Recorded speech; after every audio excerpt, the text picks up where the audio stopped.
देखिए, पिछले 2 दिनों से नोएडा में पूर्णतया शांति व्याप्त है। पुलिस के द्वारा सेक्टर स्कीम को लागू करते हुए प्रातःकाल से ही लगातार फ्लैग मार्च और पिकेट ड्यूटी कराई जा रही है। कल भी और आज भी नोएडा जनपद के समस्त औद्योगिक क्लस्टर्स की इकाइयां शांतिपूर्वक खुली और सभी श्रमिक जो हैं उन्होंने अलग अलग शिफ्टों में, कई जगहों पर 1 शिफ्ट, कई जगहों पर मैक्सिमम 2 शिफ्ट और कई जगहों पर 3 शिफ्टों में आके अपना काम करना प्रारंभ कर दिया है। उत्तर प्रदेश सरकार द्वारा हाई लेवल की कमेटी के रिकमेंडेशंस को स्वीकारते हुए सभी श्रमिक भाइयों के न्यूनतम वेतनमान में जो वृद्धि की गई थी उसको लेकर श्रमिकों में एक संतोष की भावना आ गई है।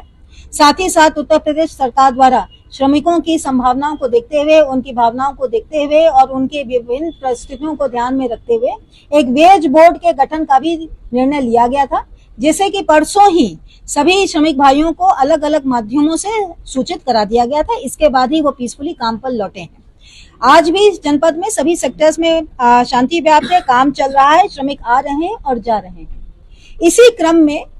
13 तारीख को जब कुछ हिंसक 2 जगहों पर हिंसक भीड़ ने बवाल करना चाहा था और पुलिस ने उसे नियंत्रण किया था, उस दौरान जब सारा बवाल शांत हो गया था तो उसके बाद दोपहर में 2 सोशल मीडिया हैंडल्स के द्वारा एक फॉल्स नैरेटिव तैयार करते हुए गलत तथ्यों को अपने हैंडल से ट्वीट किया गया था और उसके बाद उसको वायरल कराया गया था। मौके से ही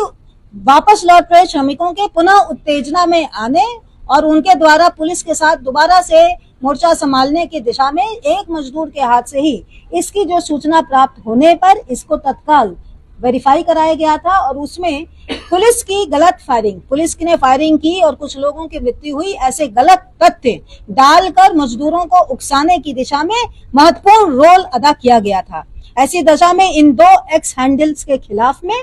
थाना सेक्टर 20 में 2 मुकदमे 13 तारीख को ही लिखे गए थे और उसके बाद विवेचना को आगे बढ़ाया गया था। ट्विटर से आज प्राप्त डेटा के अनुसार जो उन्होंने अपने टेक्निकल डिटेल्स हमें उपलब्ध कराए हैं और उसके एनालिसिस के उपरांत ये फैक्ट सामने आया है कि ये दोनों ही ट्विटर हैंडल्स @ProudIndianNavi